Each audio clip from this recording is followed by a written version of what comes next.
नमस्कार दोस्तों, भारत में ट्रैवल में आप सभी का स्वागत है।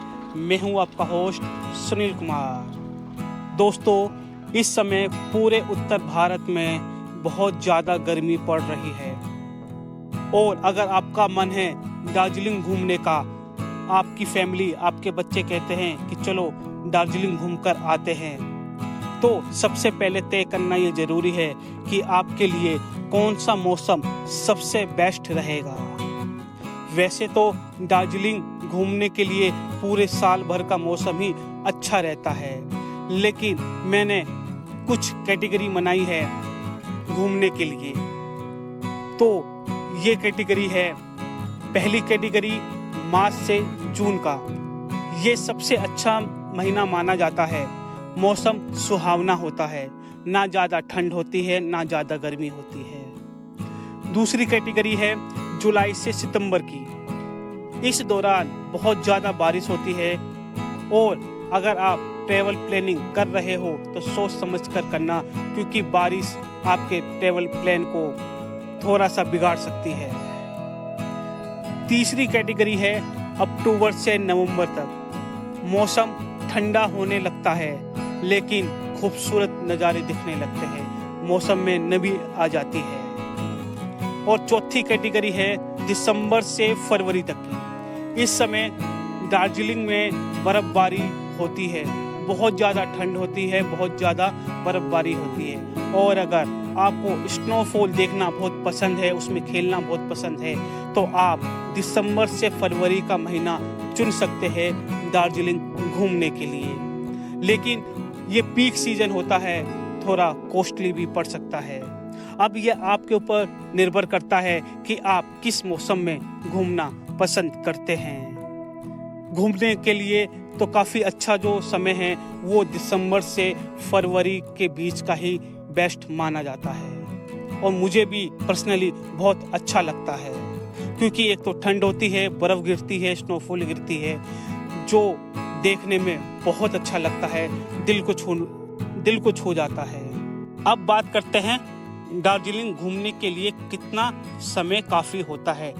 देखिए दोस्तों, ये आपके ऊपर डिपेंड करता है कि आप कितने दिन के लिए घूमने जा सकते हैं। कई लोग होते हैं 2 दिन के लिए जाते हैं, कई लोग 5 दिन के लिए जाते हैं, और मैंने तो ऐसे भी देखे जो एक हफ्ता 15 दिन के लिए घूमने जाते हैं। लेकिन मैंने आपके लिए सिर्फ दार्जिलिंग ही घूमने के लिए 2 नाइट्स और 3 डेज की ट्रिप प्लानिंग की है, जो काफ़ी है। सारे लोग आराम से घूम के आ सकते हैं। अब हर कोई 1 हफ्ता या 10 दिन या 15 दिन का खर्चा अफोर्ड नहीं कर सकता, वो बहुत कॉस्टली पड़ जाता है। लेकिन मैंने बहुत ही कम बजट में, अफोर्डेबल बजट में 2 रात और 3 दिन, ये बहुत काफ़ी है, इसकी मैंने प्लानिंग की है आप लोगों के लिए।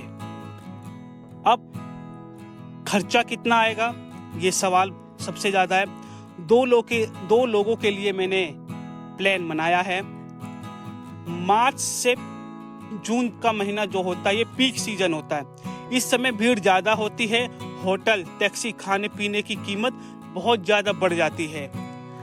2 लोग अगर जा रहे हैं घूमने के लिए तो आप मान लीजिए 20,000 रुपये चाहिए ही चाहिए।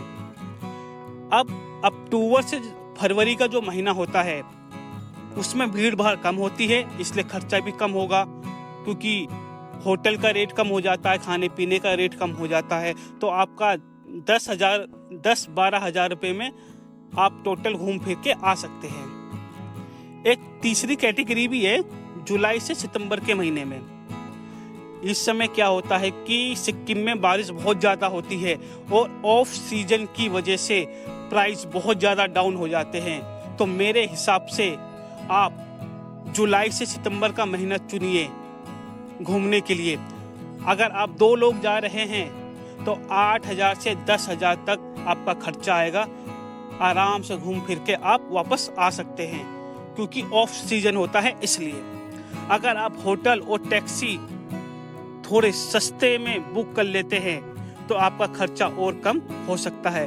तो आप इसकी प्लानिंग जरूर कीजिए कि आपको कितना खर्चा करना है, आप कितने लोग हैं, उसके हिसाब से पर पर्सन के हिसाब से हम मान लीजिए कि 5 से 6 हज़ार रुपये लगेंगे पर पर्सन। तो आप 2 बंदे जाओगे तो 10,000 हो जाएगा, 3 बंदे जाओगे तो 15,000 रुपये आपका खर्च आएगा। इस हिसाब से प्लानिंग बनाइए।